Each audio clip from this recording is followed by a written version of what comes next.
I think for so long I was so embarrassed and tried to hide it, and then when I got help, it's like it set me free. I didn't have to be embarrassed anymore. So I will tell my story as many times as I can if it helps save another person. Like, I will do it forever. That's good. My name is Jessica Case, and I'm a U.S. Navy veteran, and I live in Black Mountain, North Carolina. I'm a single mom of 3 boys. My soon-to-be 14-year-old is a wild child. Easton, the 10-year-old, is all into basketball, really likes to cook steak, and he actually does pretty good at it. And then Noxon is 8, and he is my baby. Overall, they're great kids. I've been very blessed with great kids. Every choice I make is because of my kids. I was stationed on the USS Ronald Reagan and the USS Nimitz in San Diego, California, and I did 2.5 years and got injured. When I moved back, I met my 2 youngest dad, and we were together for 10 years, and due to like substance use and untreated mental health, he was very abusive. I was to the point where he was kicking me out with 3 children, and I Googled, like single mom disabled veteran, help. And I called this 1-800 number, and Brandon answered the phone. I'm Brandon Davis. I served in the U.S. Army from 2003 to 2012, and I worked for Veteran Services of the Carolinas, and specifically the program NC Serves.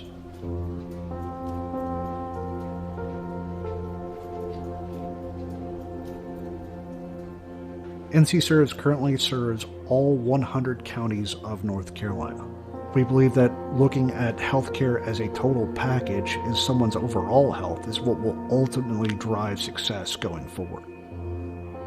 I believe what makes me good at my job is that I've been there. I have been homeless. I've been without a job, looking for help and being unable to find the resources that were out there. I spoke to Jessie the first time on the phone. She had been told by her ex that she wasn't eligible for anything, and there wasn't anything out there for her. So I made it my mission to ensure that Jessie knew exactly what was out there for her, that she could in fact get benefits. She could find a career and purpose again.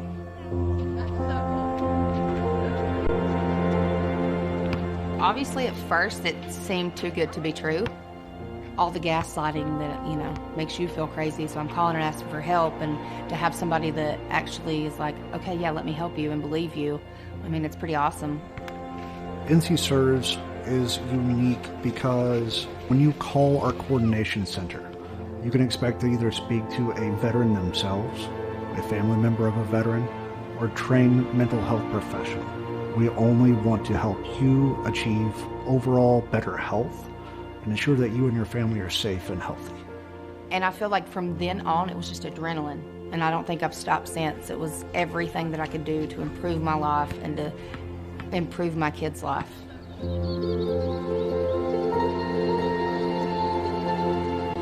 So now I'm a peer support specialist for Veteran Services of the Carolinas, and I go to school at Mars Hill for social work. I want to help veterans in any way I can. We often tell our teammates that we will never talk to somebody on a good day. The power is shut off. There's no food in the house. If you're in need of help, please don't hesitate to call us. We're all brothers and sisters in arms. We're all here to support you.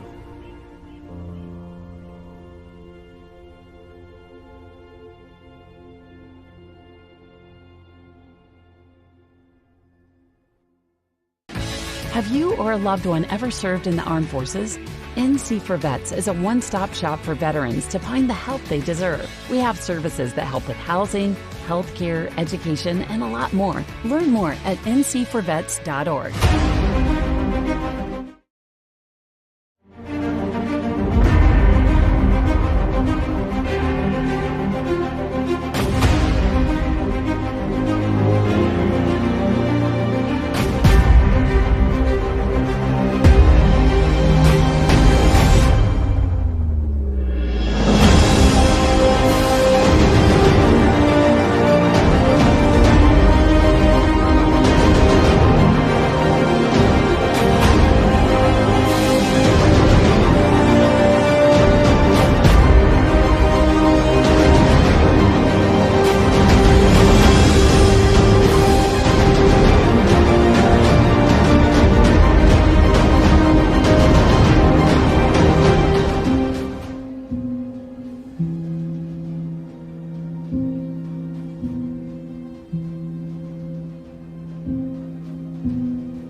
Hi, I'm Cindy Greenlee. I'm a psychologist and I work at the Durham VA Healthcare System in the Department of Mental and Behavioral Health Services.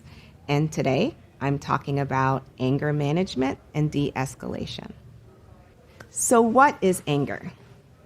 Anger is an emotion that we all have. However, for some, it can be very frequent or very intense or even harmful. And we recognize that, it's okay to have emotions. And if it's harmful or frequent or intense, it might be helpful to learn good strategies for managing it. So there are a lot of theories about where anger comes from, but there are two common things within these theories. First is that anger doesn't come out of nowhere. There are often some preceding emotions to the anger, which is also an emotion. So the preceding emotions tend to be things like fear or anxiety or frustration, which some people describe as like helplessness, but then also anger, or even feeling attacked or threatened or kind of backed up into a corner. Those are emotions that, when experienced, may lead to anger in the near future for some veterans. So that's preceding emotions.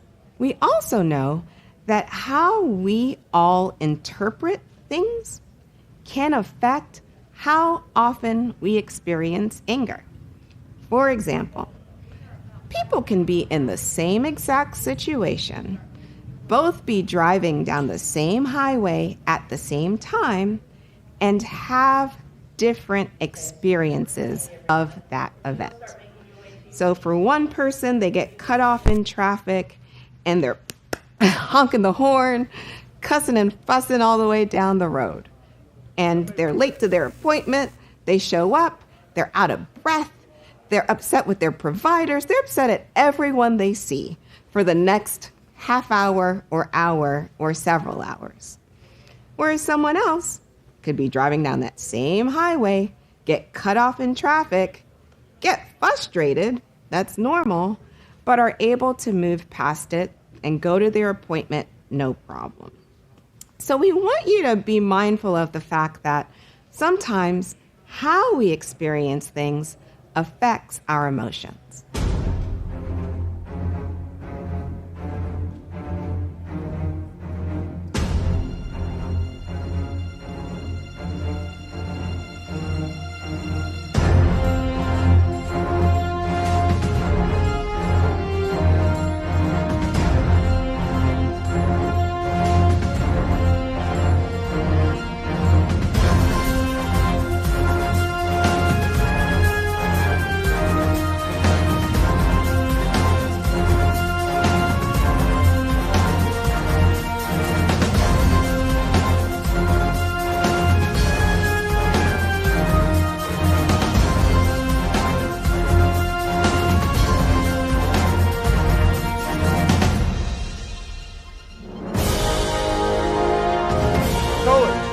Attention, carry, colors,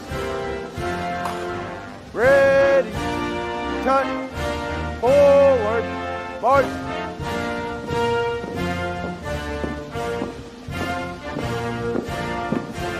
Colors, halt, right wheel, march.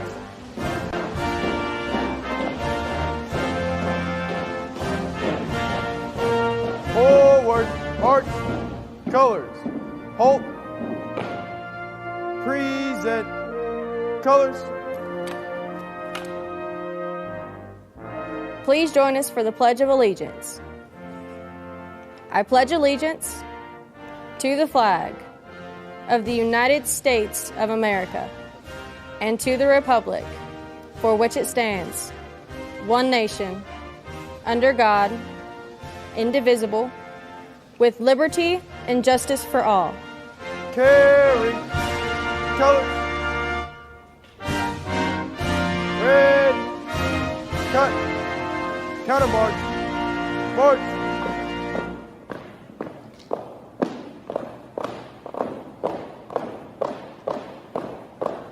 Colors.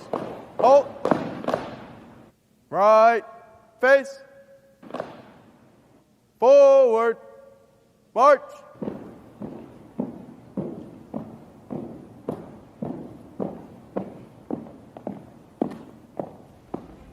Colors. Halt. All out.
Welcome you all to Statesville, my hometown.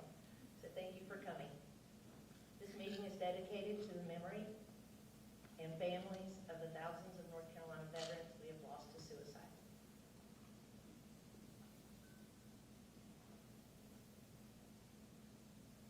As a courtesy to those who are viewing online, if you have questions, please wait for the microphone. We will have a public comment section at the end.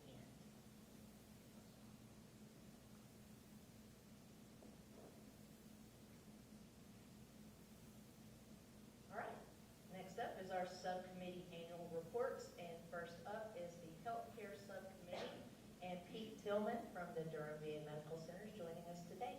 Welcome, Pete.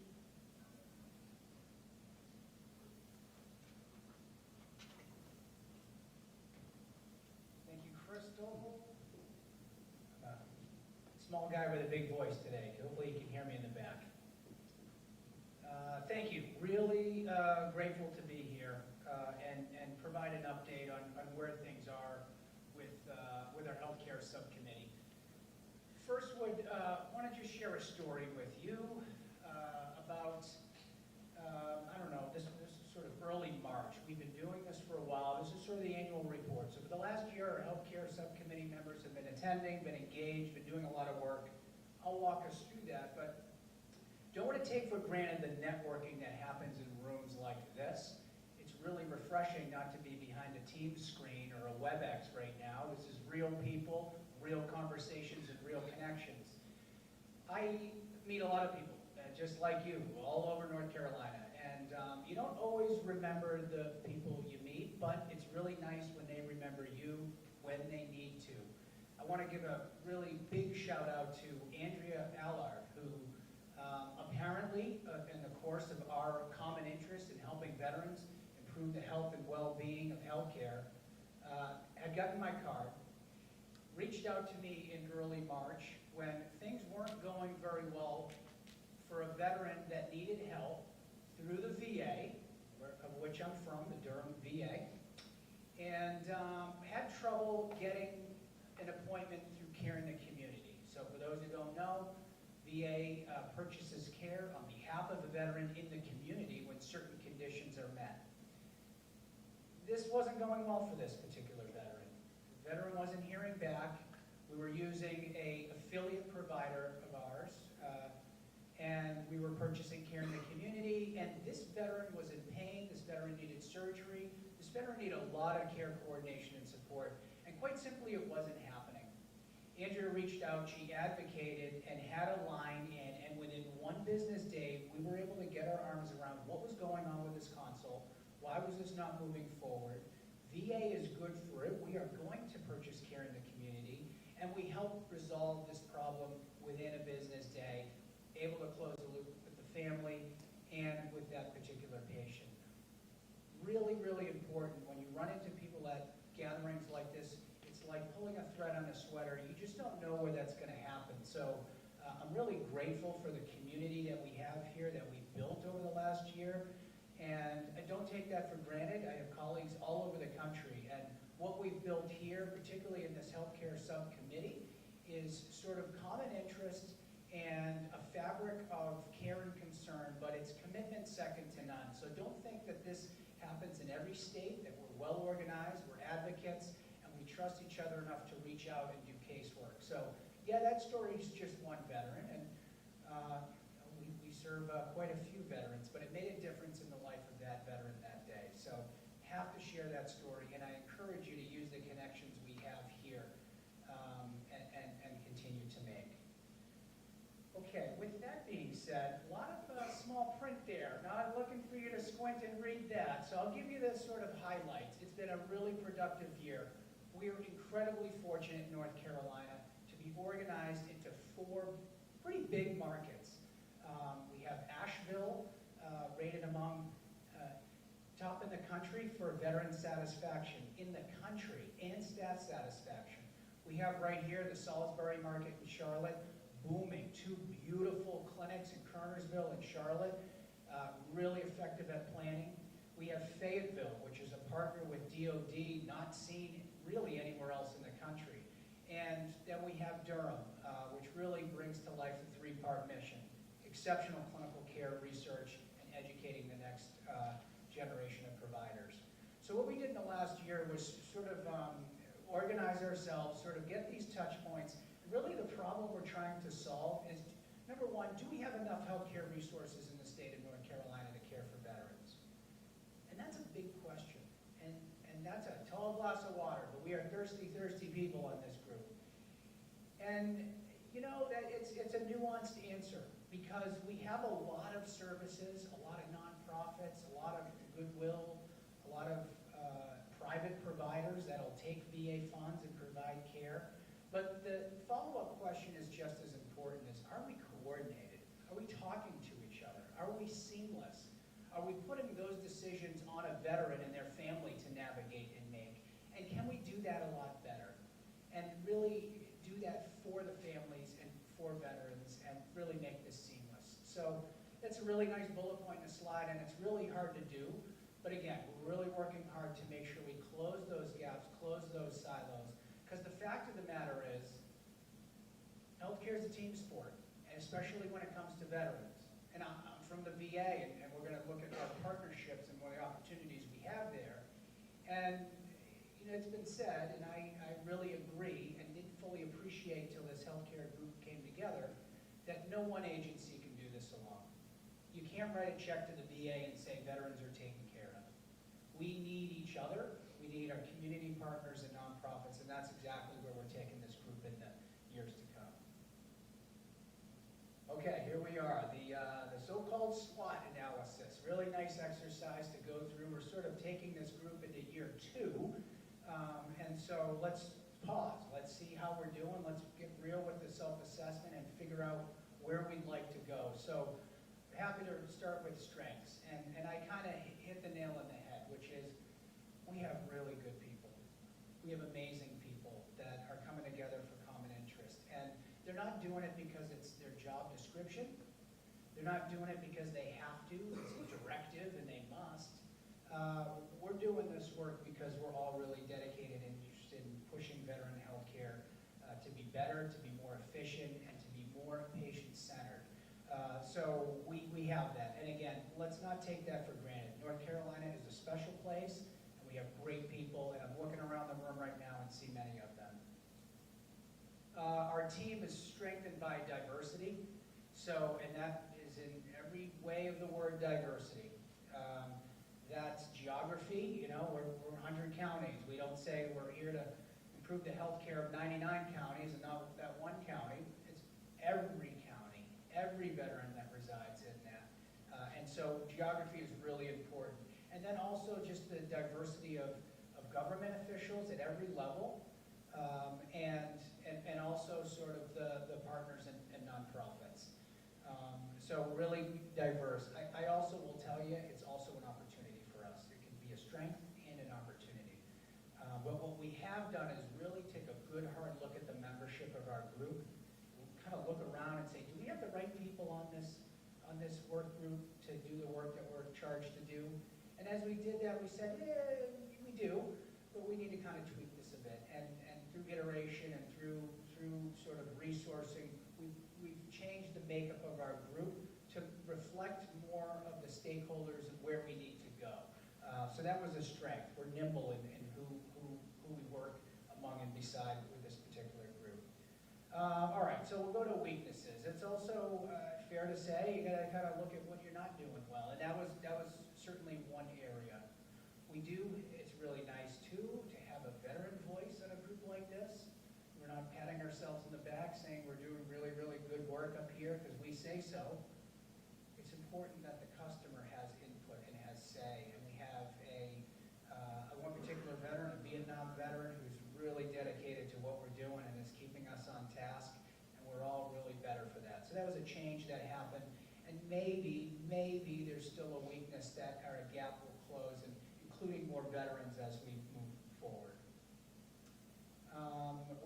We also realize as a weakness that really good things happen in communities, and there's a lot of nonprofits doing really good work in our counties that cannot scale up to the level of unit of measurement that we're trying to improve, which is the state level. So it's sort of a weakness for us to sort of say, how can we really have a force multiplier for multiple local, because some of the partners we have, that is their interest, that is their niche, and they're happy there, don't want to scale up. So we really want to kind of understand that better. And these services are provided local with some statewide services, and then of course the federal government, and it's sort of a patchwork. So we got to kind of work through that. As far as opportunities go, we have an opportunity to include more ad hoc members. So we're going to have a focused group on, let's just say, purchase care in that example I gave at the beginning, where there's a problem with purchase care in the community, then we need to bring somebody in who's an expert on purchase care. The good news is there's a lot of expertise. The opportunity for us is to include them in our group and not be exclusive. I can share with you when we do that, we're never met with resistance. Most people connect with the mission, and that's a really good thing. So that's one of the opportunities that we have. I would also say, so I can move over to threats. So this does require persistence. When you do change membership, you can kind of lose steam, sort of change a command. The mission should carry through any particular leader, and that can be hard sometimes. So we're very mindful. We also have different budget cycles, and so we got to really be mindful. We're playing the long game here. We don't want this to be a 1 to 2 year thing and we all go home. We want to make a sustainable difference in the future for veterans and their health care in North Carolina. So we need to have some pretty audacious goals and some long-term goals. So that's what we aim to do. And I think lastly, it's very hard to measure success.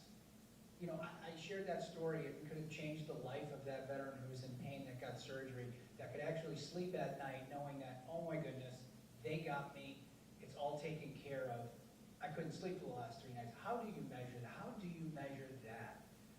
You measure it one veteran experience at a time. You measure it at one of those referrals at a time, and trust is really, really hard to measure, but you know it when you see it.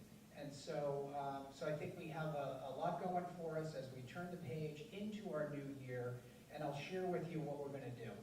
We really decided to get organized and said we need to really have 4 distinct lanes of what we're doing here and divide teamlets to develop objectives, to develop KPIs on their own, and really take this to the next level. And that's kind of where I'm at now, so it'll be real fun coming back next year to give the annual report.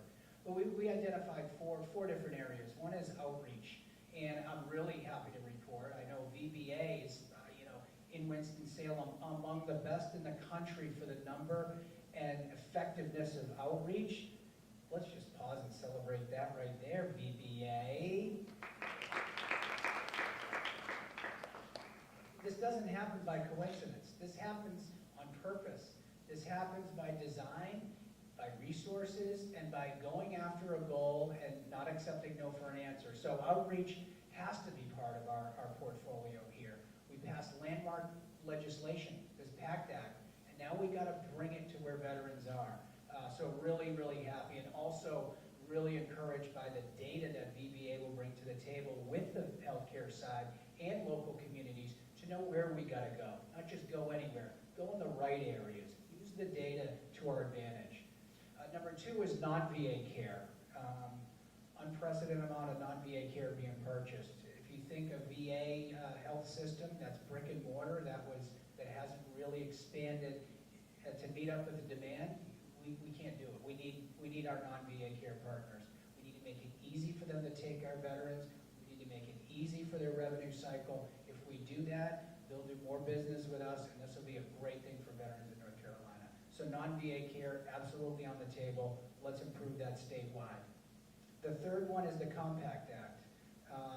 And this meeting is dedicated to the families of those who have lost people to suicide.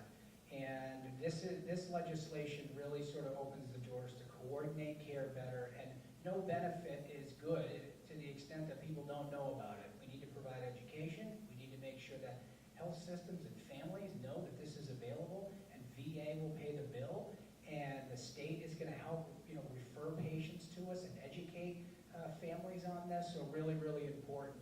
We've also come to understand the import of faith-based organizations.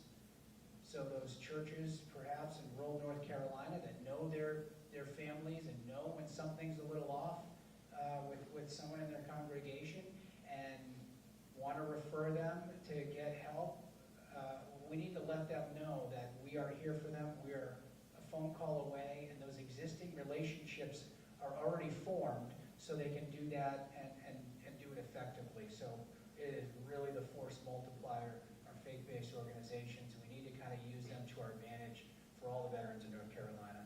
And then lastly, sort of the communication. I think there's a good quote, the fact that, the problem with communication is the fact that you think it occurred, and it didn't. So we want to make it easy where the whole state and all levels of government, all nonprofits are communicating on a cycle the same message so it can penetrate through, so we can be effective in communication.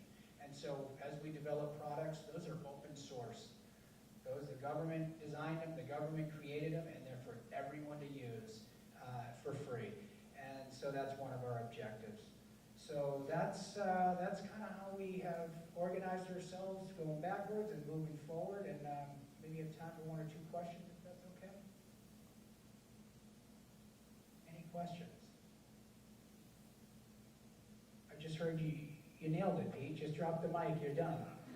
Is that what I just heard? I will be here, in the back, and I realize sometimes you want to have maybe a private conversation when it comes to healthcare, or asking for a friend, or whatever that looks like.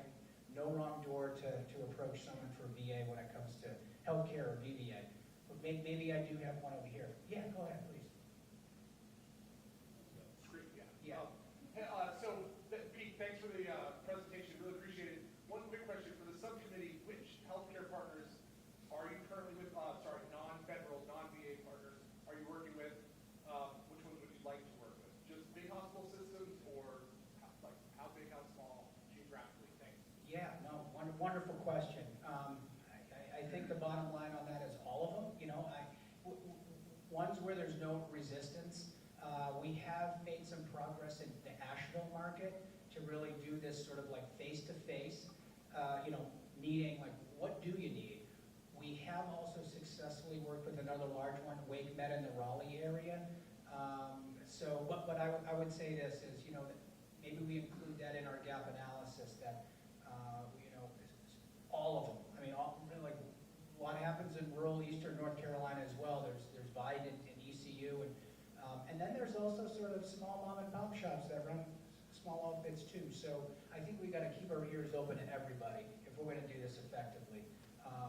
Good question. Don't know if I danced around the answer there, but it's really all of us. And I would just say one last thing. By organizing ourselves in these areas, when a query like that comes in, we know exactly who's going to be responsible for it. And that's really half the battle, is organizing who owns that the closed loop communication. If a partner reaches out and says, hey, I want to work with you, how do I get referrals for veteran? How do I go through Optum? What does that look like? Now we know exactly where to go. And it's not just your local medical center or your local VSO trying to navigate it.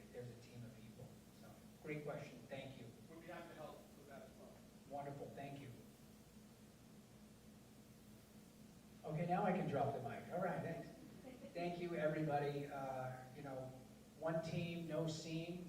No one can do this alone, and I appreciate your partnership on behalf of the whole healthcare subcommittee from every level. Thank you.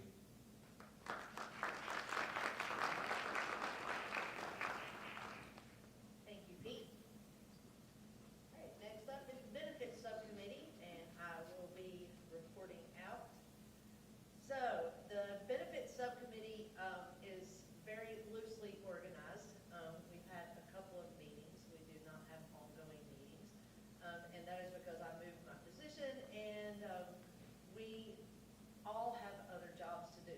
But we are in the benefits business. I am a veteran service officer. I have a team of veteran service officers, and there are veteran service officers in the entire state who I think should be the center of every veteran's life. I think that the veteran service officers to all the other resources, and we overlap all of these subcommittees in what we do every day. And then aside from that, when it comes to benefits, of course, the VBA is our biggest partner. They help us with outreach. When the PACT Act was passed, our business boomed, and it has not slowed down. So that was not only was it good for the individuals who now are eligible for benefits, it was good for just getting the information out that, hey, you may have been denied a benefit before, but how about go back and see your veteran service officer, and let's see if we can identify any benefits for you. I also have a story to share. We had a widow come in who was on a pension, and she had began receiving Social Security. And so she accrued a debt, and come to find out 13 years ago, her husband died of a stroke, a residuals from a stroke. He had high blood pressure. He was a Vietnam veteran. And we ended up getting her $75,000 in back pay, and another $75,000 to cover her debt, and her entire life has changed. She had no idea. Many other surviving spouses are out there who have no idea. Don Timmons came up with an idea. We need to go to some of the neighborhoods, target our outreach in the places. She lived in a low-income housing area. We need to be there. If it takes going door to door and saying, do you or anyone you love, or have you or anyone you loved ever served in the military, then that's what we need to do. All right, so we continue to identify priorities that would have largest impact on the population that we serve, benefit availability and utilization in North Carolina. Our priorities. So these priorities came from the Salisbury VA Medical Center Summit. You will notice all of our subcommittees are directed around the social determinants of health, and I was on that benefits committee and focus group. So we are in Mecklenburg County going to expand universal screening.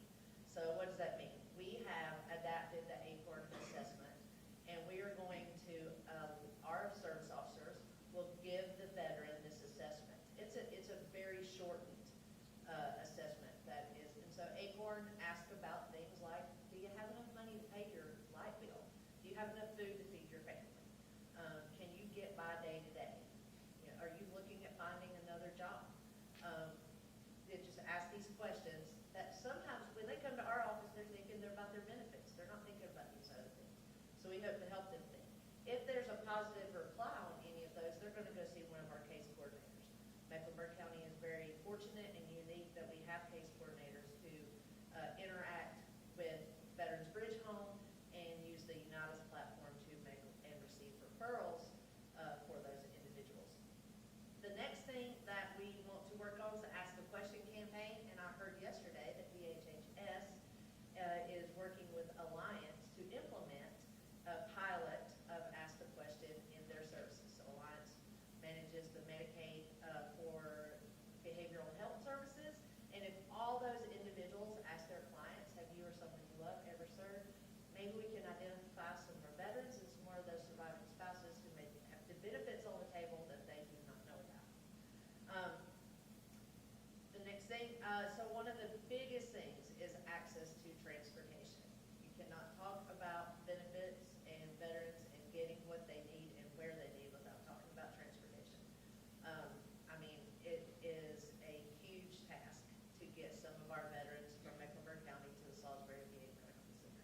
It is a huge task for Lee Tabor in Macon County to get veterans to Asheville, out west, and then out east. It's almost impossible to get veterans up to Hampton, Virginia, and or to Durham or to Fayetteville. So that is something we have to work on, and we have to have a better plan for.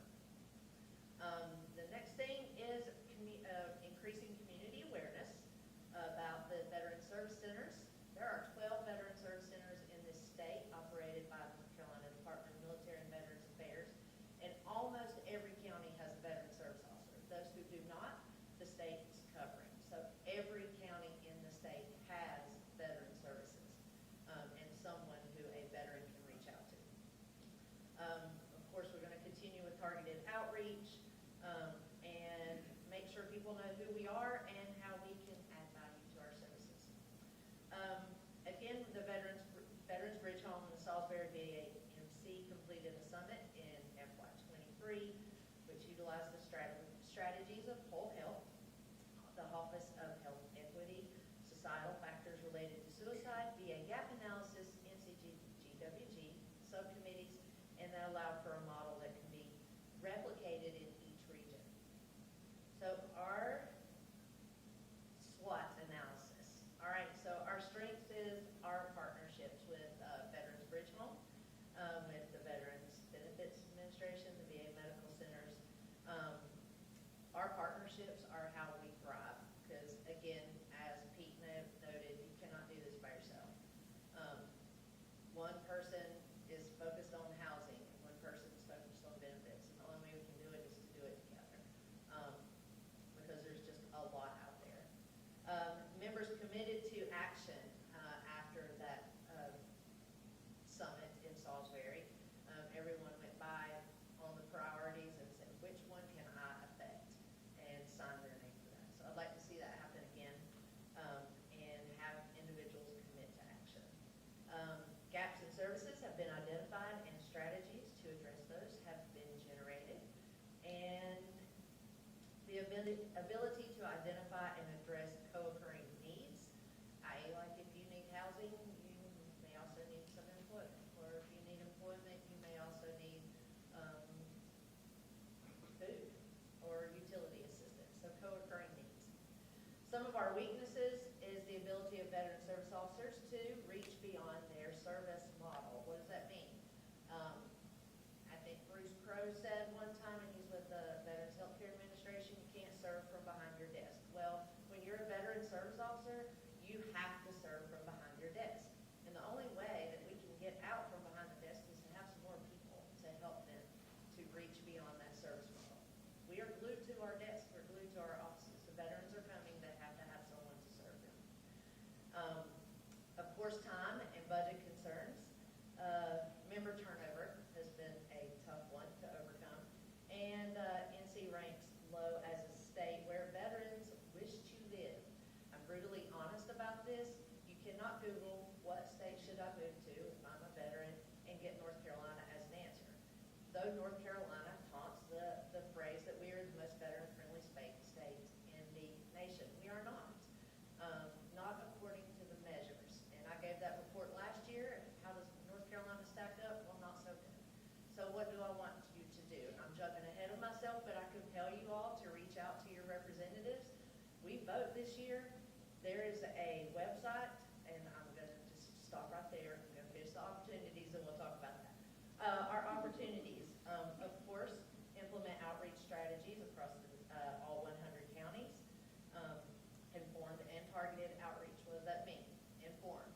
We know that there are surviving spouses in low-income housing that may be eligible for benefits who are living off of a very mediocre Social Security check. So we need to reach those people. How do we get there? Increase the number of veterans and dependents who are receiving benefits in North Carolina. We are doing well in North Carolina. And I have some charts at the end to show you how we have done better over the past in that area. Also, connecting transitioning veterans, service members, veterans and their families to the services, and so collaboration among local, state, and federal leaders. 5 Financial literacy was one of the things that we determined we could be helpful, especially for individuals who get very large retroactive paychecks. We have had a few veterans get over $100,000 in retroactive pay and be homeless in 6 months. So, I mean, it's a, financial literacy is very, very important. It's a touchy subject to approach with someone. Hey, I don't know if you know how to manage your money, so would you like some financial counseling? That's very difficult to approach. So, we have to find a way to help veterans understand that it's to assist in their quality of life and the stability of their life, so they're not in and out of homelessness. Also, training availability, VR and e-referrals. That's a rehab program that is now, what is that called, Mark? Veteran Readiness and Employment. Yes. So we would like to encourage those referrals for anyone who's getting like they just have a new service-connected disability, then you may be eligible for these services. So those referrals are important. And then addressing the General Assembly. We all have the option to address our leaders and our representatives. Threats, the General Assembly. I don't think that they understand exactly what we do. Again, I'm brutally honest when it comes to this. I want to be the person standing in front of them telling them what veteran service officers do, because I think that they believe that we are social workers. Nothing wrong with social workers, but what we do for our veterans is very different, and we need the funding in this state to support us so that we can reach those individuals who have not yet sought out their benefits. Okay, yep, there it is. Falsely claiming North Carolina is the most veteran-friendly state. I challenge our General Assembly to make it that way, that it is the most veteran-friendly state. And the inability to fund additional VSO positions for outreach and education across the state.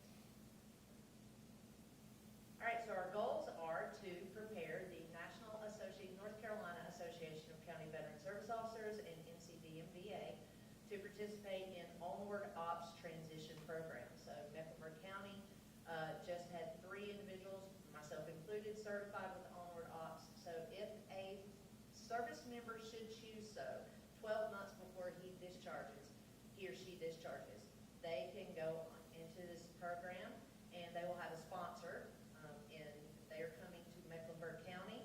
I will check my dashboard. I may have a new veteran there today. Who knows? And they could say, in 12 months, I'm moving to Mecklenburg County. And that gives us a long time to prepare that veteran for that transition and to prepare our community to welcome that veteran home. So we are really excited about Onward Ops. If anyone wants to know more about that program, please reach out to me, because I can connect you with the individuals, and you can get your certification to be a sponsor as well. Marketing, promotion, education in the community, bill to the General Assembly for improved benefits, committee restructuring, recruiting, and a new meeting schedule to be determined. And here we go. Find your local representatives and be an advocate for service members, veterans, and their families. If you follow this link, it is an interactive dashboard. You can find out who your representative is. You can find out how they voted on any veteran issues, and you can reach out to them right from the dashboard. So you can send an email, and someone will get in touch with you. I've tested it out myself. It works. So please reach out. All right, here are my little slides. I love charts, but as you can see, I started with 2015, did 20, 21, and 22, but even though the veteran population, which is the first chart, has gone down, the veteran population in blue, the number of veterans receiving benefits and enrolled in health care, as well as total expenditures from the GDX, that comes from the VA. Even though the number of veterans has decreased, the number of veterans who are receiving benefits has increased, and those benefits themselves have increased. So total expenditures have gone steadily grown over these past few years. That is all for the benefits subcommittee. If you have any questions, I prefer you just wait until we are done so we can get to my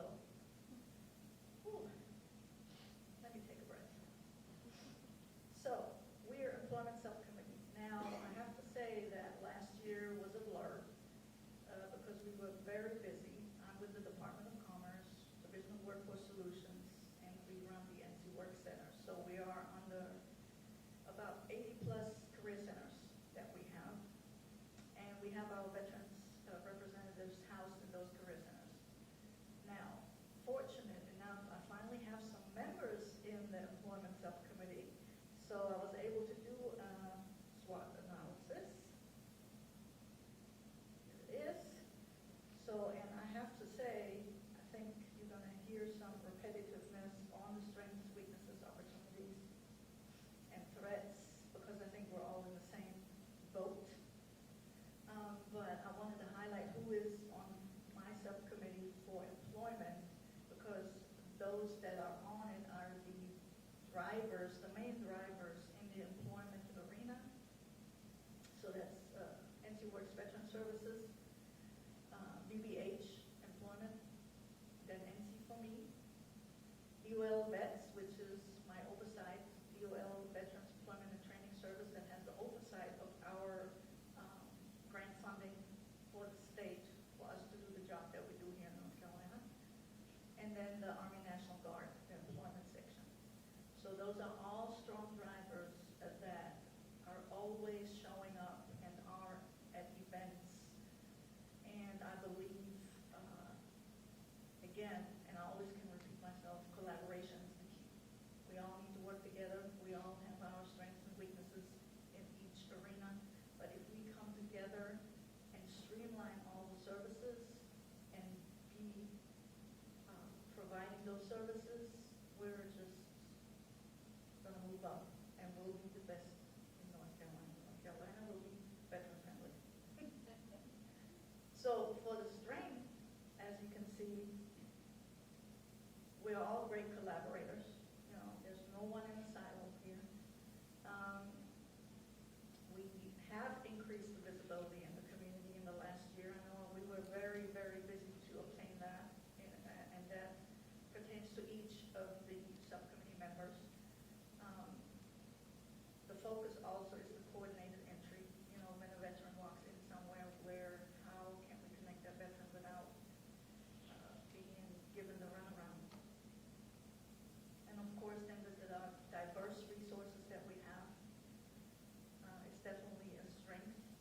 Each individual member has their specificity on the resources that they can help with, and that makes it that holistic approach. And we have a common denominator, which is to assist the veterans, the transition service members, the reserve, the guard, the military spouses. And with that, we can strengthen the services that we provide. And of course, the delivery of each of those services are unique. And with that said, is we, with NCWorks and our veteran service representatives, we have the representatives that work just with the employers. Then we have the ones that work with significant barriers to employment. And then we have the ones that do both.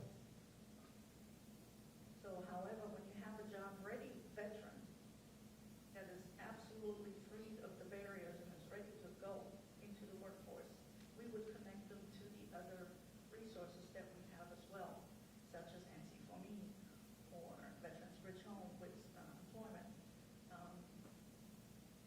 North Carolina National Guard, the employment services. So everything works together. But then again, here with the veteran service officers, same thing. You know, they're here for the benefits. However, that is part of their holistic approach when a veteran walks in, right? They get in the employment, but they also need to get squared away on their benefits. They also need to get squared away on their health. So that's what makes this all a holistic approach. So that's why it's important that we all work together, not in silos. Of course, the weaknesses are, you know, once you open a restaurant and everybody gets to know you, people are walking in, we need to increase the staff, right? So we can serve that amount of people. Same scenario here. Now we going out in the community, the staff is cut. Now we are working on a DOL fund. So it's a federal funding. It's a formula-based funding. So they're looking at the traffic that's coming through the career centers. And if the traffic is not there, we're getting cut. And we just got reduced by 6.4% last year. And that's why we're running around like chicken with a cut off head, covering 100 counties with 47. Now 47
in the rural areas,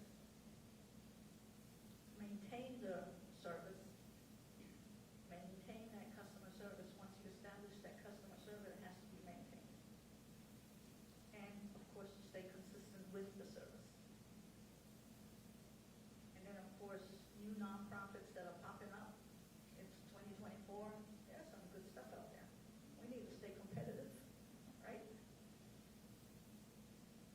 So those are overall the SWOT analysis on that. Now, how we are going to, no, one mixing.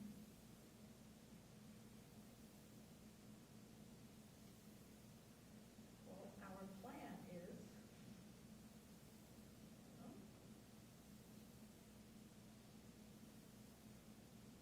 We have to slide. Hold on just a second.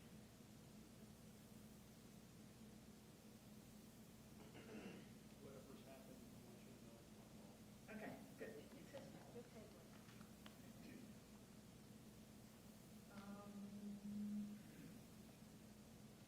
Yeah, strategic goals. I'm not on here, but I'm going to just say it.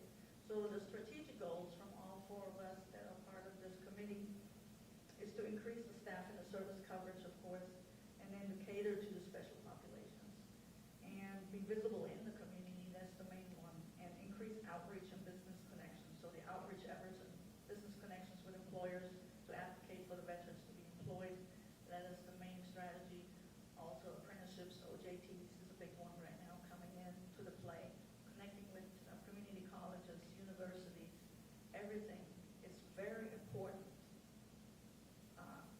to adequately service the veteran. And then in general, of course, the health, the benefits, employment, all is a vital part of this.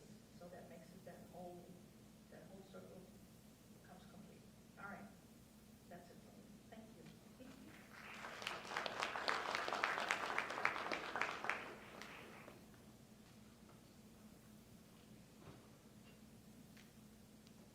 All right, so I'm not Brad Wren. I would never claim to be that talented and handsome, but I will try to cover his slides as best I can. So I've been able to work with the Education Subcommittee kind of on and off throughout the year, and it's been a very interesting kind of learning experience on all sides.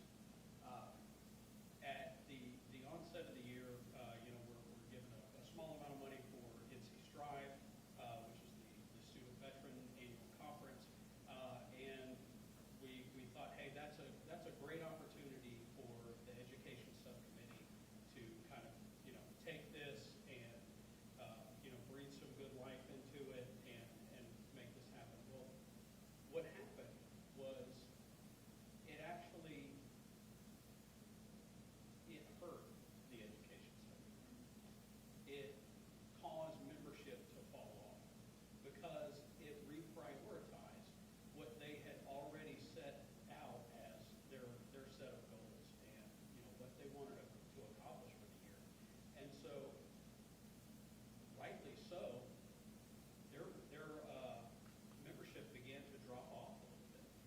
And so, of course, Brad calls me up one dark and stormy afternoon and says, hey, Dave, this is a big problem. We need to do something about it. And, I say, okay, well, let's prioritize the health of the subcommittee and we'll figure Strive out. We haven't figured it out just yet, but I've still got, it's not the fourth quarter just yet, but that's just, one of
saying, okay, I was an 11 Charlie, right? I was an indirect fire infantryman, or I'll plug my MOS into this, high-speed online thing, and it's going to tell me, Dave, you're going to be a great security guard, and that's it.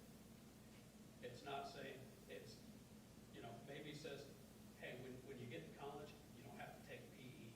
We know you know how to do a push-up. And so this is, really one of those opportunities where the UNC system has put a staggering amount of time and effort into this, and then and are able to share that across all of the UNC system schools and bring in the community colleges, make it available to the private schools across North Carolina. And so,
been a learning year, right? We tried a lot of new things this year with the working group, and some worked great, some didn't, some are somewhere in the middle.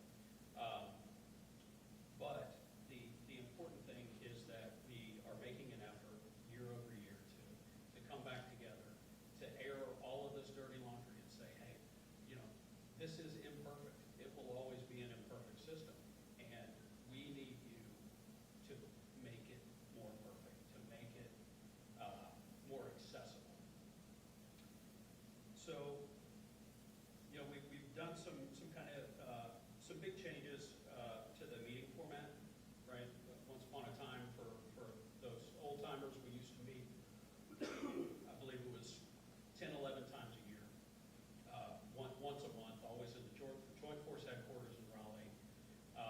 And as much as I cherish my time in the basement of Joint Force headquarters, it's very important that we have pulled that meeting up and out of Raleigh, because as it turns out, there are like 99 other counties that wait.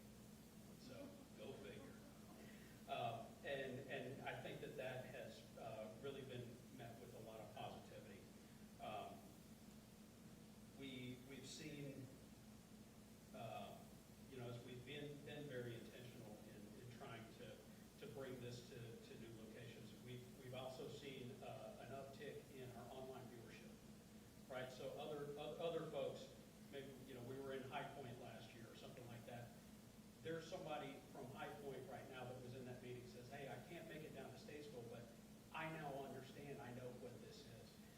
And so, we really want to stress that we have to stay present across the state. We did a SWOT analysis for the whole working group as well. Strengths-wise, we have a history of collaboration. It seems basic. It seems like something that we take for granted in the state of North Carolina. It's not happening a lot of other places. I've had interactions with folks from other states that have said, hey, tell me about the governor's working group. What is it? What do you do? How do you get people involved? What are your goals? And it really comes down to just getting people in the habit of collaborating and of being aware of the other actors in their space. Maybe our biggest strength, the ongoing commitments of DHHS, Division of Mental Health, and NCGWG. I cannot overstate or be thankful enough, and Renee Rader is with us right here, that the funding that comes in through the mental health block grant system to support this activity is the thing that breathes life into it. And so, that is something that we never want to take for granted. And involvement of DMVA, to having, we have a new secretary of DMVA. I got the opportunity to sit down with him a couple of weeks ago, or maybe a week ago. It's all kind of one big blur. But this is important. This is present, and this is something that within the cabinet level of our state government is prioritized, and that's something that we can always expand on. We can never contract. Finally, our subcommittees. This is the first year that we've actually had on paper commitments from subcommittees, and again, we're learning. But at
individuals who are on a personal basis highly committed to making this work.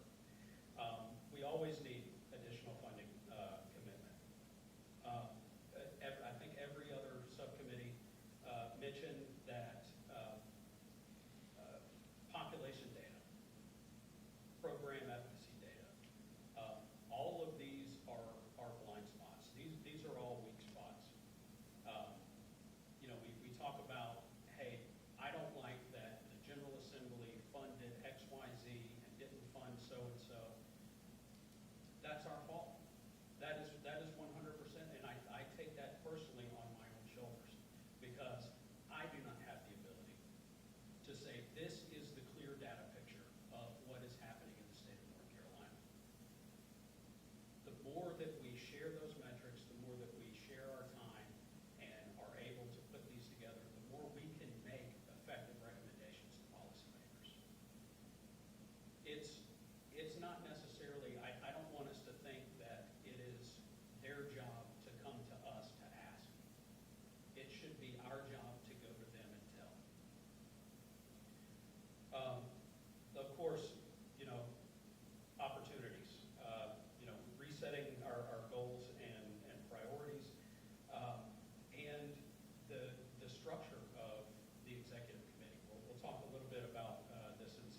said, I will stick around for some questions as well.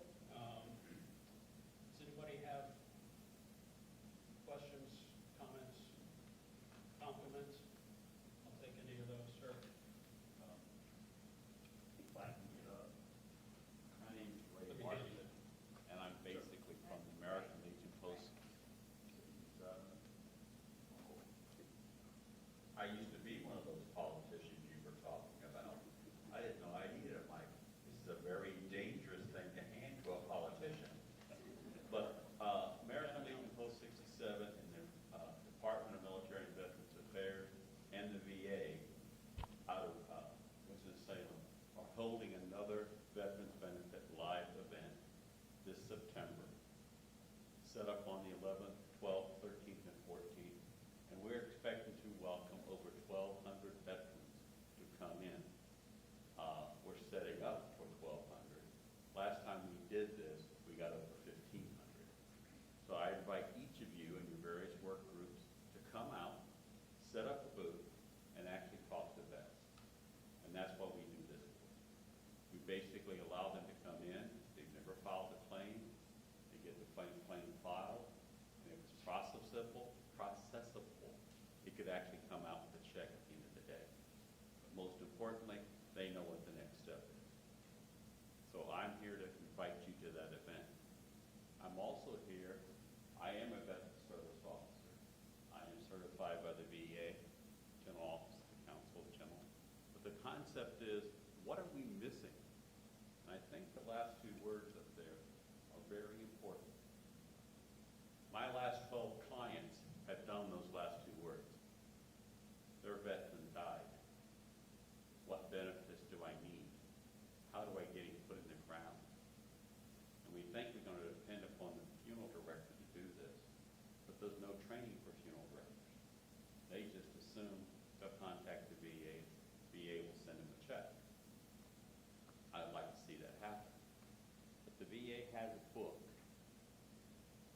and it actually talks about veterans, benefits, dependents, survivors, and caregivers. And that's another thing we need to take a look at, caregivers.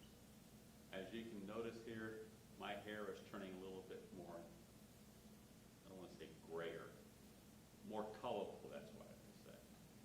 But most of the veterans that come to us are senior veterans. The junior veterans have some problems. They don't think they can come to us. But they need to find a way to reach them. But we also need to prepare for those who are too senior to do this. They can't drive. I noticed lately we're doing a lot of work online, but the senior veterans don't have an online capability. They're scared to death to use the computer. And that's one of the jobs I try to get them to do, at least turn on the computer. And that gets people hilarious to watch too. But one of the things that came out recently that I compliment the VA on is e-benefits. A centralized location to be able to get some of these things to work together. But have you ever been on e-benefits and viewed pull-down screens? There's a few hundred options to choose. And we do have the easy forms online to file a claim. A written form is 8 pages long with 7 pages of instruction. The instruction is written so small that a magnifying glass is needed to use it. Give that to a 56, 75-year-old veteran and ask them to fill it out. So we have some serious problems to overcome. I came here today to invite you all to pick up one of these handouts. It's no charge to come there. Like I said, we're expecting 1,100. I won't be surprised if 1,500 come through the door. We get veterans from Alaska, Hawaii, Arizona. A good friend of mine that just got transferred in the VA to California. I told him I'd be more than happy to volunteer if he'll just send me a plane ticket to go out there and help him set up theirs. And he's Army though, so I probably visit the Navy base while I'm out there. So the whole purpose of when I speak to you today is to invite you, tell Crystal you're doing a fantastic job down there. The county VSOs I rely upon heavily, and most commonly they have a few words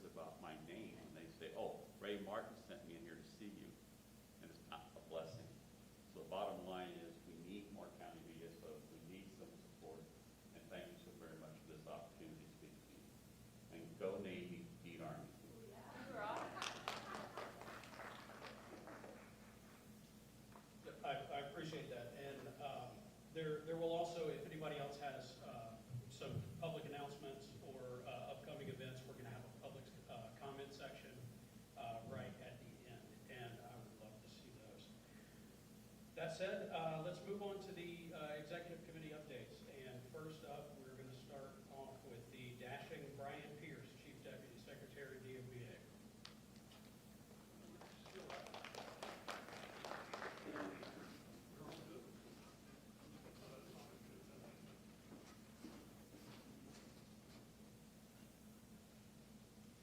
So, for those that don't know me, I'm Brian Pierce. I'm with the Department of Veterans Affairs.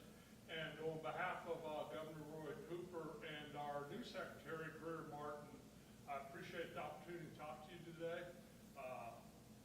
Probably not that fortunate following up Dave and all his eloquent with speaking. I'm not really going to rely on the slides a whole lot, but as Dave related, probably about 3 days after Secretary Martin started a couple of weeks ago, Dave was one of the first people in the building, and we had the opportunity to talk about the governor's working group. For those that don't know, Greer Martin, our new secretary, was a 17-year member of the General Assembly in North Carolina, so hopefully Crystal will have, not hopefully, we already have a better relationship and a working relationship with the General Assembly in just the last 2 weeks. But when the governor's working group was founded, Secretary Martin was in the General Assembly, and he's very passionate about it. So just a couple of things that I'll talk about, and I might refer to the slides as we go forward. So I'll just, there we go, to get that picture off. Being an 11 Charlie, though, that was at that picture was taken at the National Infantry Museum in what is now Fort Moore, at the time, Fort Bend, Georgia. All right, back to what I was talking about. There's been a couple central themes today, and you know, a lot of those themes are every one of our subcommittees. Dave talked about it. It's those limited resources, whether they be time, whether they be funding. Everybody has limited resources, certainly in your full-time job, and they're overcome in a large part, and it heartens me to see it's overcome by people that are participating in this group by their passion and their commitment. So I've had the opportunity to talk to Secretary Martin quite a bit, and I'm kind of laying out his schedule for the first month.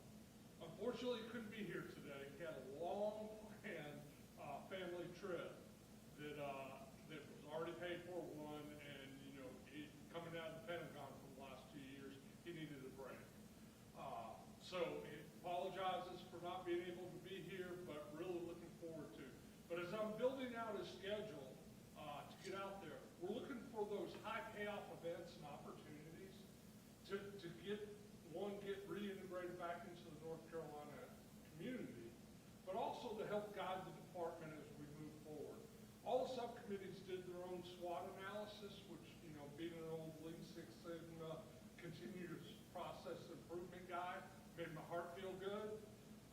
But we do our own SWOT analysis in the department pretty well every day. And it's largely because it's a way to focus what those limited resources we are. But so one of the things, the charges, if you will, that Secretary Martin has given us in the department is to look at those. You know, we start out in SWOT analysis, IDing problems or needs, at least in our IDing communities that we need to be active in those spaces. And then from there, we've got to communicate, hey, what are those problems? What are those needs? Whether it be resources, time, et cetera. And then the big thing that's driving us as a department, because we are a small department with limited resources, is collaboration. I'm an old Apache pilot. I used to be all about using someone else's ammunition before we used our own. There's nothing worse than being on the other side of the ridge line and figure out you're out of rockets. So, you know, collaboration will maximize the output, maximize the opportunity. And we do that with one thing in mind. That's serving our veterans communities. And as a department, we're doing that by supporting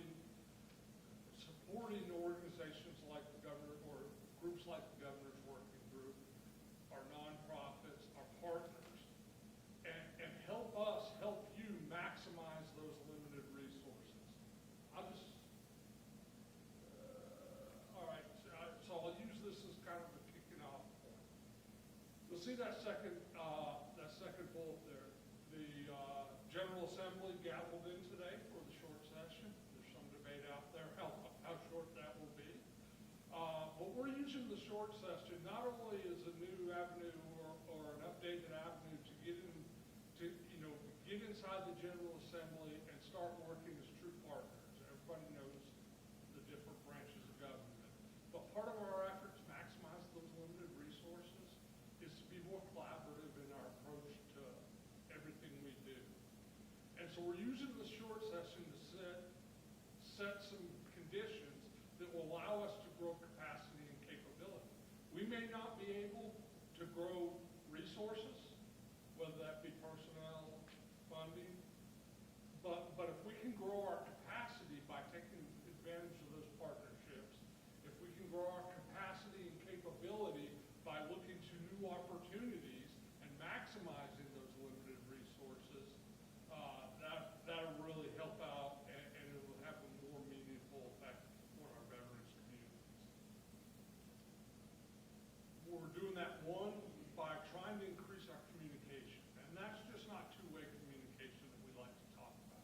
That's 360-degree communication that's focused on that two-way communication. We're trying to become that connective tissue, more so than we already are, that allows us to maximize those resources, allows everybody to use everybody else's ammunition to focus it on the area of greatest need. So one of our biggest efforts as part of all that, and it's something Crystal talked about, what we're trying to do, where we see one of the most effective outcomes is by our transition services department or division. Right now, and is Pete still here? He leaves. I think he had to leave. Right now, our transitions division is Andre Allen that Pete talked about on the front side of this meeting, the subcommittee briefing.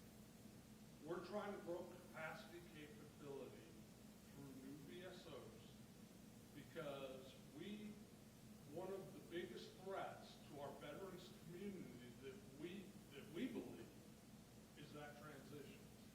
I like to use the word, we need to capture them at the birth of their veteranhood. Because we all know in this room, if we don't capture them right there at that transition, at the birth of their veteranhood, sadly and maddeningly to a lot of us, if you don't capture them there, your first point of encounter with them or your first point of impact with a lot of our veterans is when they're in acute need or a crisis situation. And we can avert a lot of those acute needs and or crisis situations in our veterans communities if we can capture them in their transition, lead them through our veteran service officer, our communications team, our transitions team, lead them through that transition and position them for success. So that's one of the primary things we're doing as a department, not only with the General Assembly in the short session, but also realigning some of our personnel, realigning some of our programs to make sure we can focus on capturing them. And then it's as a department, we are the Department of Military and Veterans Affairs, so we also have an in before, when they're in that veteran gestation period, the transition period, when they determine they're getting out of the military, we're already on the front side of it. We're not as robust as we'd like to be or need to be, but we're on the front side of it. We're on our installations every day for verbal. So we can get them on the front side, we can lead them through that transition, and then it's literally the life cycle of a veteran, whether it be quality of life issues like education, employment, healthcare, housing, to lead them into that veteran, and then towards the latter stages of their life, opportunities at our state veterans homes and or other veterans homes, and all the way through that honorable 5 So a lot about that. We're also trying to maximize our outreach opportunities.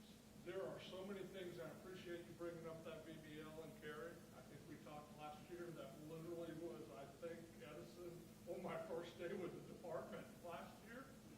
I got the opportunity to go to a VBL. I was astounded, not because of what it was, but the breadth of it and how much good was being done. And unfortunately, I had no idea. A lot of people don't have that good idea. So we want to be able to maximize our outreach opportunity, kind of like what we're doing with the new secretary. We need to find those opportunities that are high payoff. When can we get with the most number of veterans or their families? What are those events? If it's something like going to where they are in low-income neighborhoods, if it's going to other places that maybe we wouldn't traditionally do in such a formal role. We all understand that it takes resources, whether it be time or personnel, but we're working through that so my kind of general themes are maximize and be that connective tissue, be that collaboration point. I'll mention it here because we have got several questions. I had the opportunity about a month ago to speak to I believe it's the North Carolina Association of County Commissioners. There is a directed grant program in the most recent budget bill for county VSOs. Unfortunately, the way it's configured and written into law, we're, as a department, waiting to hit go. It's already structured, but right now there needs to be a change during the short session because the way they wrote it, we can't actually give it to any county. That will be another thing that will really, really help us maximize the county VSO teams. We'll maximize them to the extent they need to be, and we'll be able to buy new VSOs, for lack of a better description, but we can certainly support events that are happening at the county level, like a VBL or a county VBL, if you will.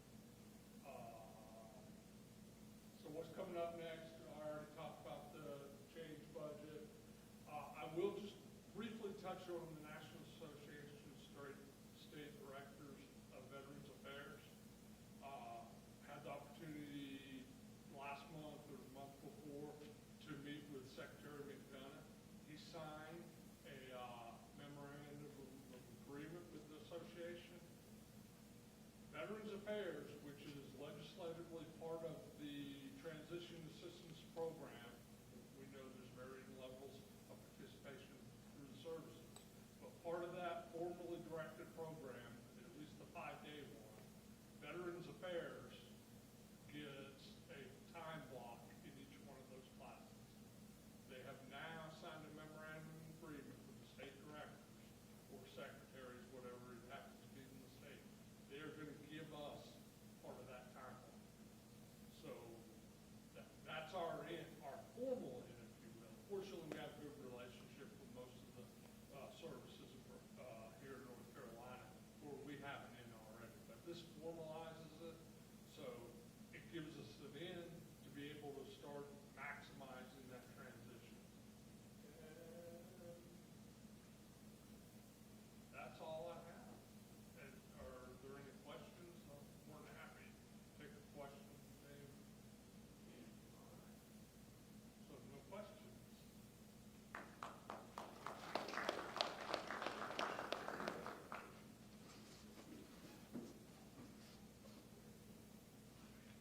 Unfortunately, Mr. Cruz could not be with us today, but luckily we have Mr. Steve Wilkins here on behalf of Vision 6. Oh.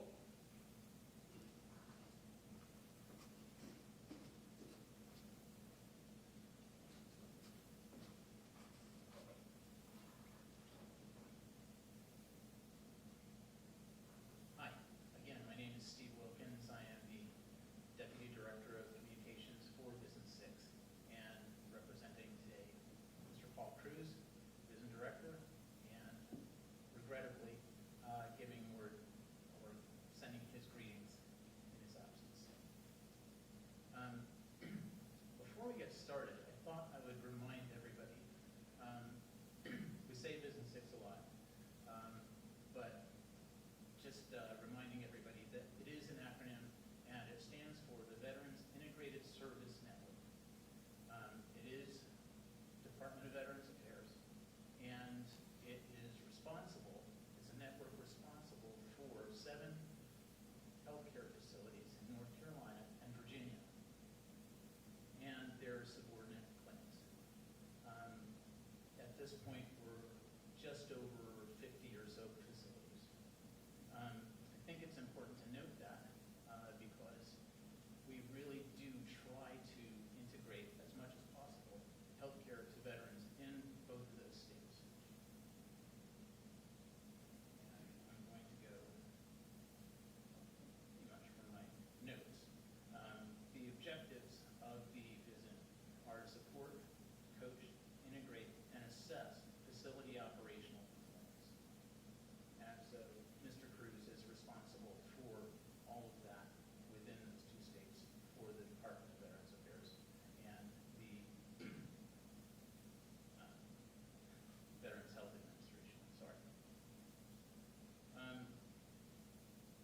PACT Act was mentioned earlier in the Health Subcommittee briefing, and I want to make that, again, a very important point, as changes have taken place that were effective March 5th, and those changes expand eligibility for veterans with regard to toxic exposure.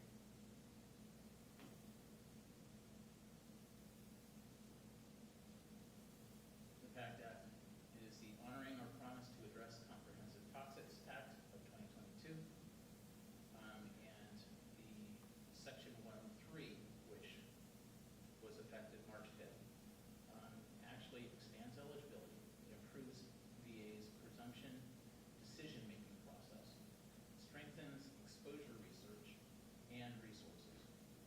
But most of all, it includes so many more veterans than were eligible before for enrollment in VA or for care with regard to toxic exposures.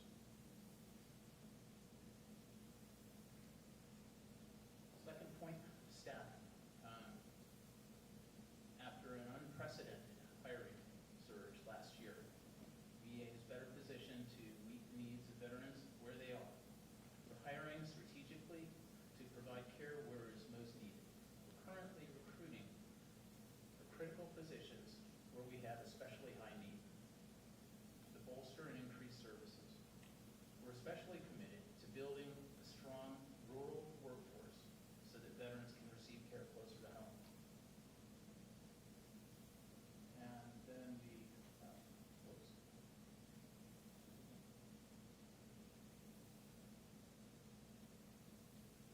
last point on this slide, I want to just bring your attention to the availability of the Business 6 Impact Report on our website. If you get the slides, then there are opportunities to click to download or to simply view the Impact Report, which is a pretty robust report on our activities over the last year.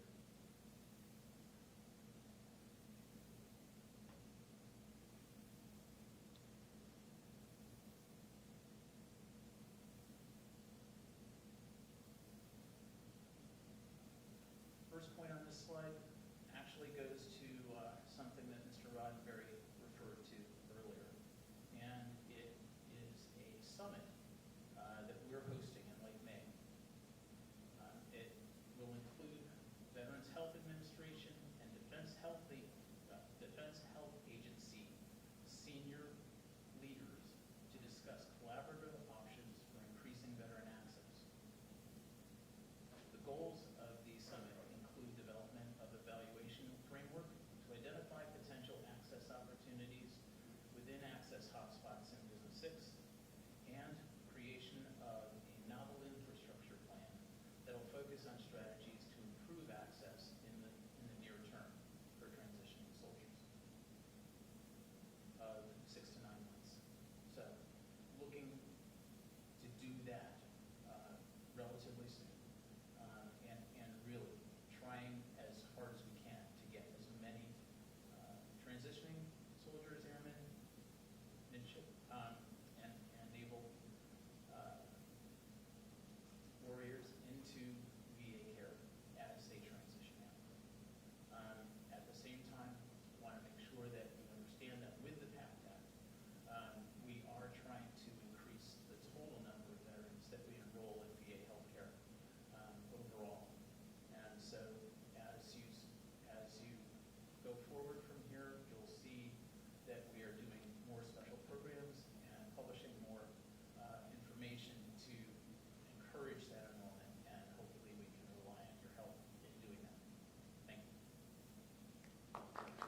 virtual appointments where you will actually talk to somebody at the regional office, not somebody on a call center, but somebody at the regional office, and you can make those virtual appointments by going again online to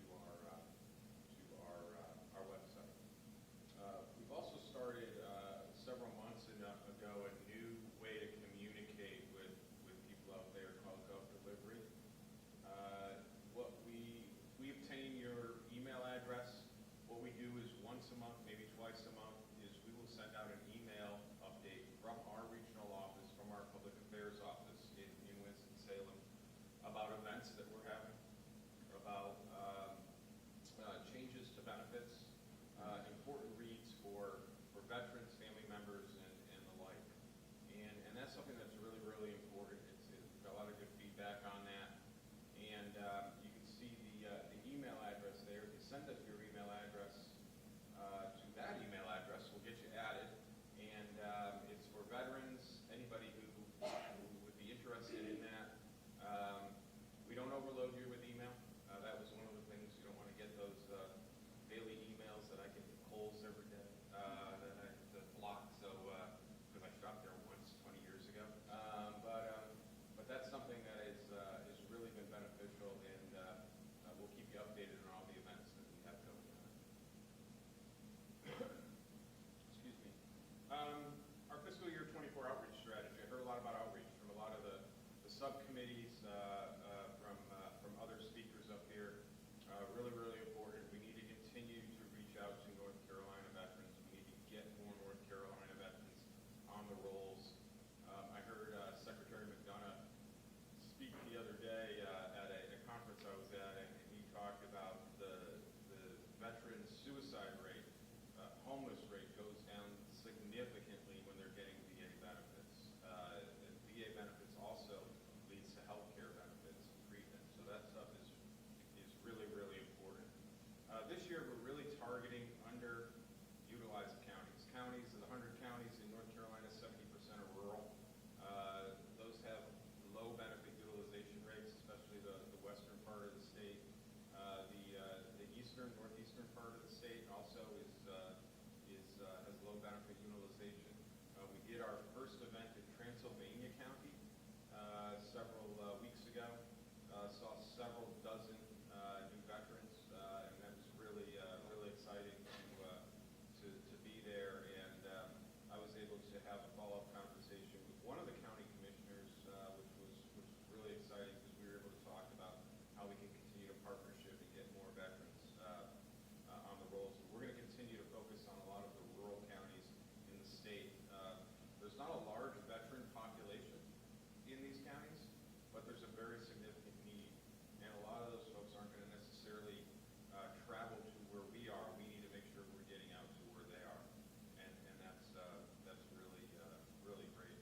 So rural outreach is really important. We're going to continue to do a lot of education.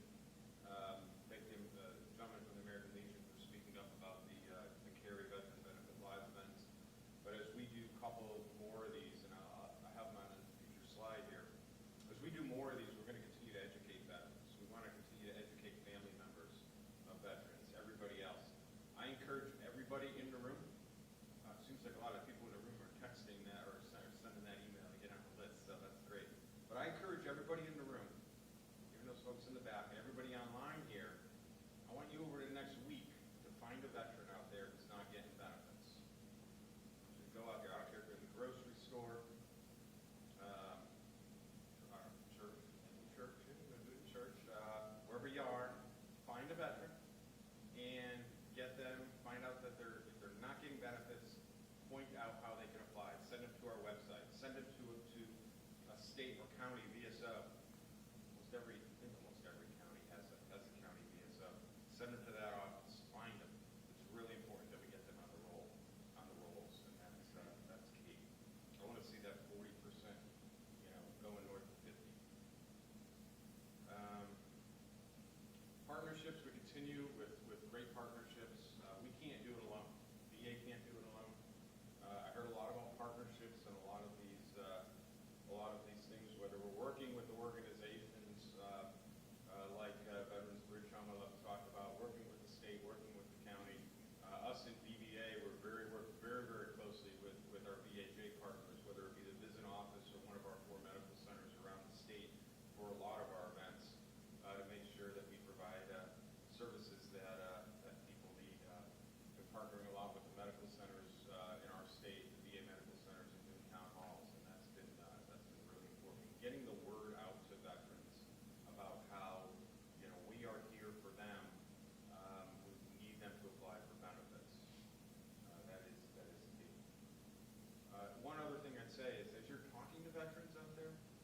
when they tell you, well, I'm not that bad, I'm going to be okay. I don't really need the money. I have a good job. I have health insurance. Have them think about their family. Have them think about their children. Have them think about their spouse who may be eligible for benefits. If that veteran does pass away, what's going to happen to them at that point? What's going to happen to them when their benefit worsens and they lose their job? They don't have benefits, health benefits, and then it's more difficult to get that service connection established. They need to go in now, which is really important. So I want to talk about a couple of our upcoming events. We're doing a town hall in Surrey County on June 15th, and we'll be there from 9 to 1. So that's something that, again, more details on the address. You can check our website out. Hopefully it's there, or we'll make sure we send out reminders on that. We're doing 2 veteran benefit live. August 22nd through the 24th, we're going to be in Charlotte at Friendship Missionary Baptist Church. We've done events there before. Huge veteran turnout, and we are constantly looking for folks that are veteran-centric vendors that can come serve veterans, that offer certain services to veterans. Contact us. We can get you set up with a table there if need be. But we're going to be there for 3 days: Thursday, Friday, and Saturday. So we're excited about that.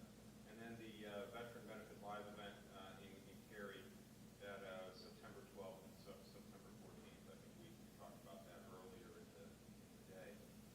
The other thing that we're planning on September 20th, we are planning a homeless veterans stand down in Winston-Salem at the Goodwill on University Parkway.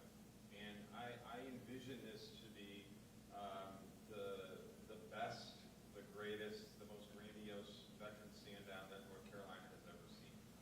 That's the challenge that I put out there for my folks.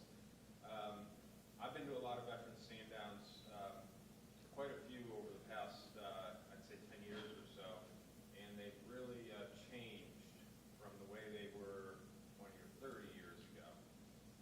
This is going to be a full service stand down.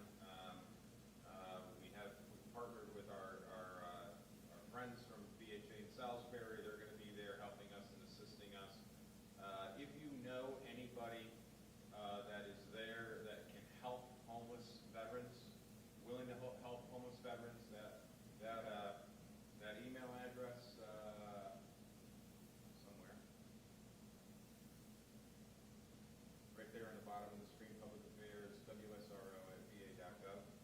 If you know anybody, or if you are somebody that is willing to help, willing to assist, willing to donate, please feel free to reach out to us, and we'll be there. I know we have some folks that are doing haircuts. We're working on looking at some dentistry done,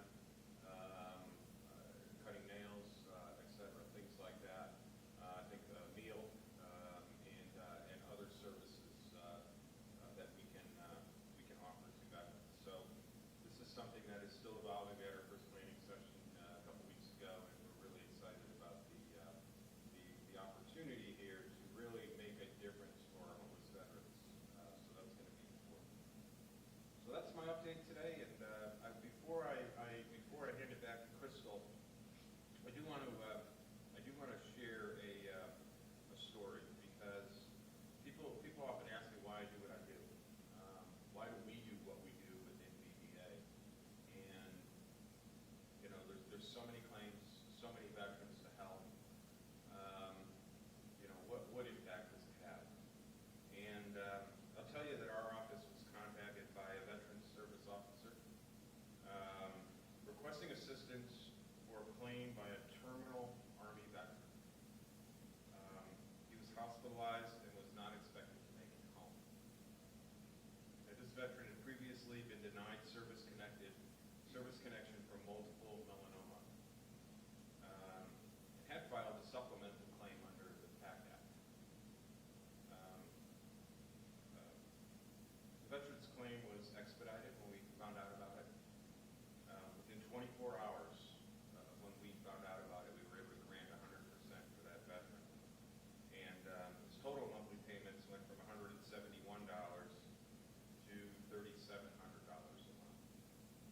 him and his family received a retroactive payment of almost $23,000. The VSO, the veteran, and his family were thankful to our employees and the care and dedication shown by our employees. The family stated that they now have a huge sense of relief knowing the veteran will receive the benefits he earns through service to his country, and now that burden has been lifted. This veteran was recognized for his service, for the disability that happened to him before he passed away. So he was able to at least have some closure there, and his family was taken care of. And now they were really able to just focus strictly on the veteran's health. This veteran did pass away, but the family was taken care of. And it's stories like this that are so impactful, that make such a difference to why we do what we do every day. And, you know, to that one veteran, to that one veteran's family, the process that we went through, the expediting of his claim, getting closure, made a huge difference. And that really gets me up every day. It gets me motivated every day, and all of our employees motivated every day. And hopefully all of you motivated every day to do what we need to do to be successful. So thank you. Appreciate your time.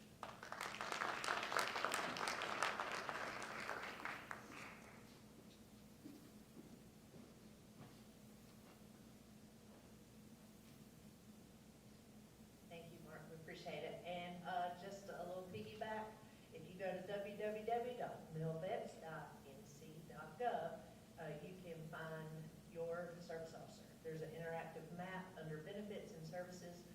So please seek out your service officer and get by to see them. Up next is Ms. Renee Rader, Deputy Director and Chief Operating Officer with the Department of Health and Human Services.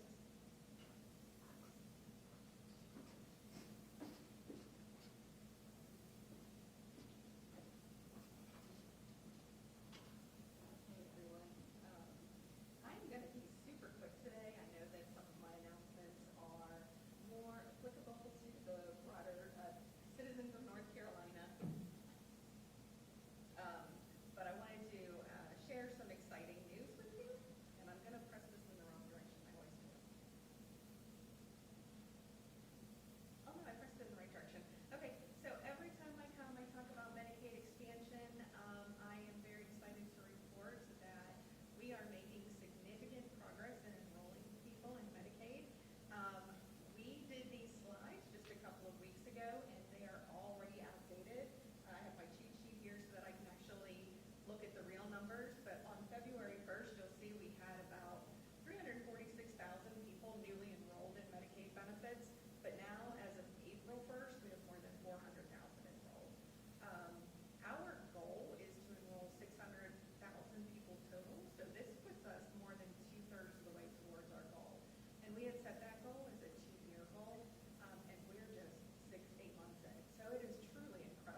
so that's something that we're really excited about.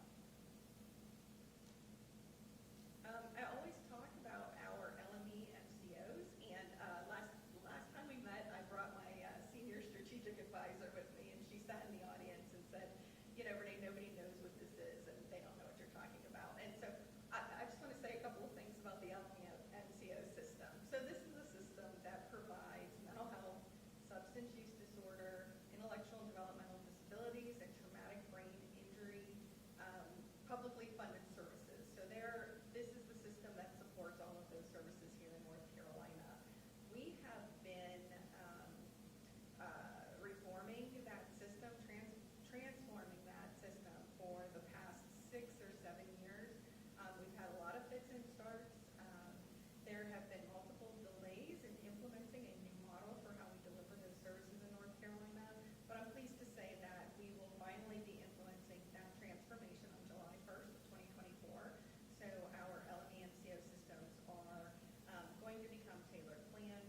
The benefits in North Carolinians in this is that rather than having your behavioral health needs met in a silo, so you go one place for your behavioral health needs, and then you go other place for your physical health needs, your prescriptions, etc., all of this will be managed in one place. So it's definitely a good thing. I am going to skip that slide.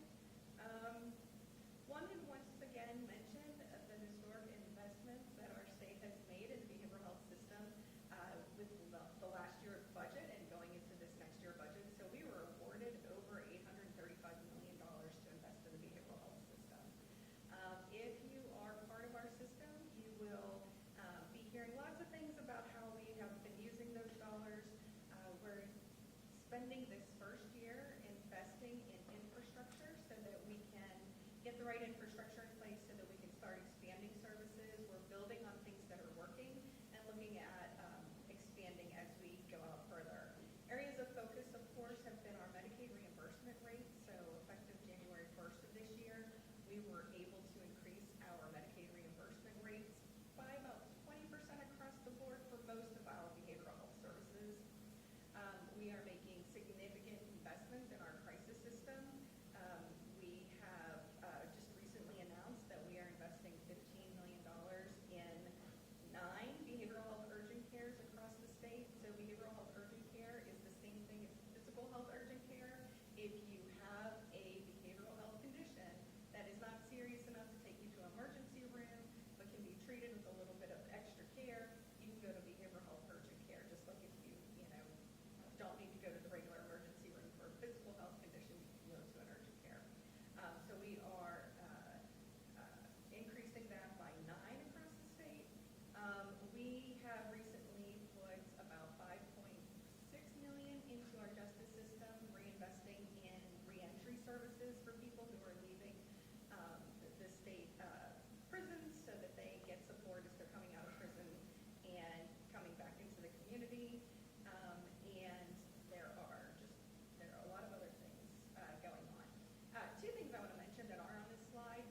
So this is a tremendous resource. And we talked to everybody about this because this is for everyone.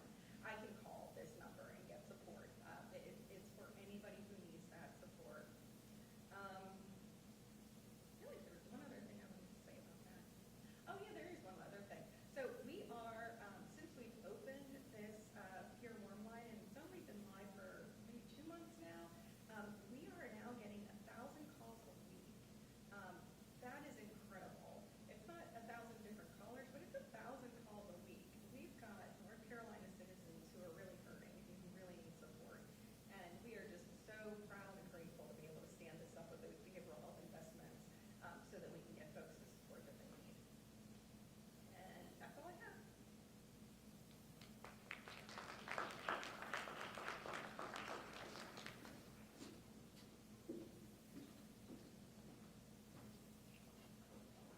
All right, Gabrielle asked us we pass on since she already reported today. So announcements and upcoming events. Remember that mental health first aid is available for free if you would like to be trained and certified in mental health first aid. Please go on the NCGWG website and you can sign up for one of these classes. I am my caseworker, just took a class. It's wonderful. I needed a refresher because it's been a while since I had it. They expire, their certification expires every 3 years. Mental health first aid helps you to identify or look for red flags in your peers. And if you see someone who might be suffering from a mental health issue, it just tells you how to talk with them and encourage them to get help. It does not make you a clinician, but it sure does help with helping you to understand that people are not identified by their mental health issues. In July, we are going to be in Fayetteville, and so we look forward to that, and we hope that you join us. And we will now host a very quick public comment session. Does anyone have any comments today?